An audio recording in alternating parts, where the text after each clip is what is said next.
Well, Daryl, thanks for that introduction, I think. Appreciate that very, very much. And I want to thank Daryl for your help for me when I first got to Congress and 4 years ago. And let me just say how wonderful it is to be here tonight with all of you for this ATFL dinner. And I want to thank all of you for what you do for our Lebanese community, for ATFL, for supporting the U.S.-Lebanese relationship. It means so much to be here tonight and to receive this award. And to do it being honored after Philip Habib, who has been mentioned before, really an icon in terms of his work and in foreign affairs. And so it's a real pleasure for me to be receiving the award. Let me just thank the leadership at ATFL also, for Ed Gabriel, Leslie Tuma, the entire team, for all they do for Lebanon and for the relationship. Give them a round of applause for everything they do. And I also proud to be here tonight with my mom and dad and my brother Sam and my sister-in-law Katie, who are here tonight. I know a number of you have confused me with my brother Sam and have come up and said, Darin, we're so sorry what happened to you in Cairo. We're glad you got out. And then I took the sympathy, and then I had to tell them it was my brother, not me. But happy that my family could be with me tonight. And also want to recognize the other award winners tonight, Secretary Azar and Peter Rahal and David Yazbek for also receiving the award. But it's a real pleasure to be with you here tonight.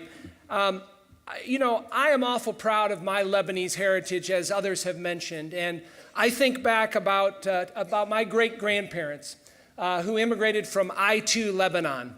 Now, we got one person clapping for I-2. The reason for that is I-2 is probably the poorest part of Lebanon. That's why all these other folks that talked come from rich areas of Lebanon, right? No one knows where I-2 is from. But when you tell them it's just below Eden in the north, everybody seems to know where that is. But let me just tell you about I-2 Lebanon. It's a small agrarian village in the north. And I've had the opportunity to go there a couple times. But I think back at my great-grandparents, last name LaHood and last name Yunus. And, you know, a similar immigrant story. They didn't speak any English. They didn't have any money. The only home they knew in Lebanon, they came down off that mountain and they got on a ship. And they went on that ship through Ellis Island and wound up in Peoria, Illinois. And the attraction to Peoria was to go work in the coal mines in central Illinois. And they ended up not liking that very much, and my great-grandparents ran a confectionery store in Kewanee, Illinois, and it went under in the Great Depression. So the only thing they knew was how to cook food and the restaurant and bar business, so they moved to Peoria, which was about 30 minutes away. But they had a dream to make their life better, like many of us have had in this room with immigrant stories.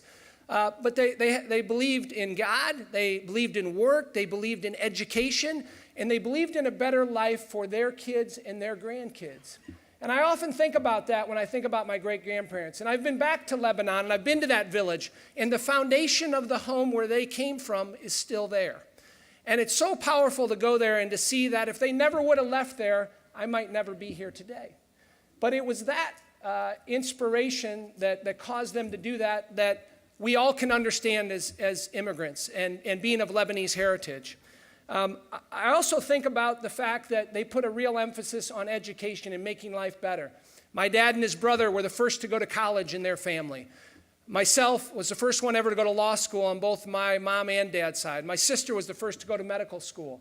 But it was that dream, that American dream that America offers and that we all know. We live in the greatest country in the world because of those opportunities that we have here. If you work hard and you play by the rules and you have a strong faith in God, and you have self-reliance, and you're humble, which all of our ancestors have in Lebanon and have here. And we all know that in our families. And, you know, that is something that has stayed with me as I've grown up in Peoria.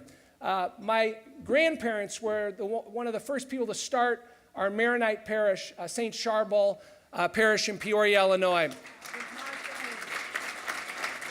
And by the way, I'm inviting everybody to the St. Charbel Food Festival, okay? You're all welcome. It's the best food around. Would love to have you there. But that American dream is alive today. And as I've been fortunate enough to serve in Congress, as I think about what we can do and the impact we can have back in Lebanon and in this country, making sure that we protect those values that are so dear, that helped my ancestors and many of the ancestors in this room to come to this country and to prosper and to do well.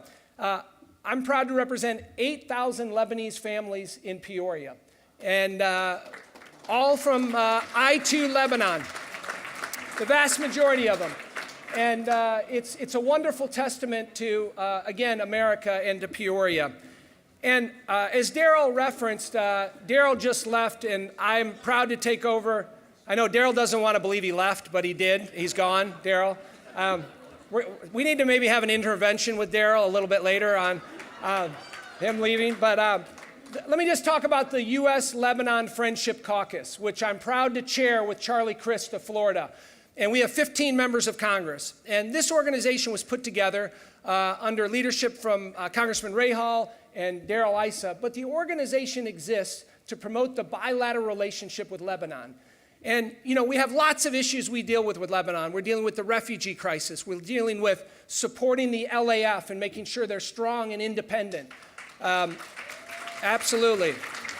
You think about it, the U.S. government has given the LAF $1.5 billion over the last 6 years. But we have one of the strongest armed forces in Lebanon, and that relationship is very, very key.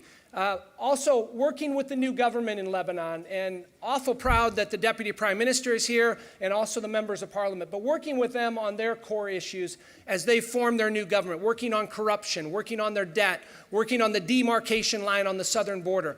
All vitally important, and the U.S. can play an important role with that, and we are doing that as part of our U.S.-Lebanon Friendship Caucus. These issues are important. The relationship with Lebanon is important.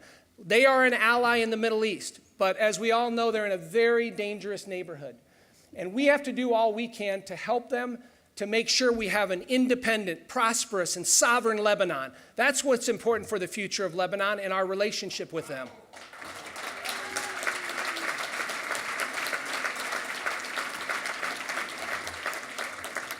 And I can't say enough good things about ATFL. I was proud to go with them on a trip to Lebanon in August of 17, and I have encouraged many of my other colleagues, and we're going to have a number of trips going this year, members of Congress that have not been to Lebanon or don't understand it, to educate them. And it's so important to support this organization because it means that the future of Lebanon and the U.S. relationships are going to continue to be strong and prosper. But it only happens with your help. And so, again, I look forward to working and doing everything I can in the U.S. Congress to promote that relationship, not forget about my Lebanese heritage, and continue to move Lebanon forward. Thank you very much.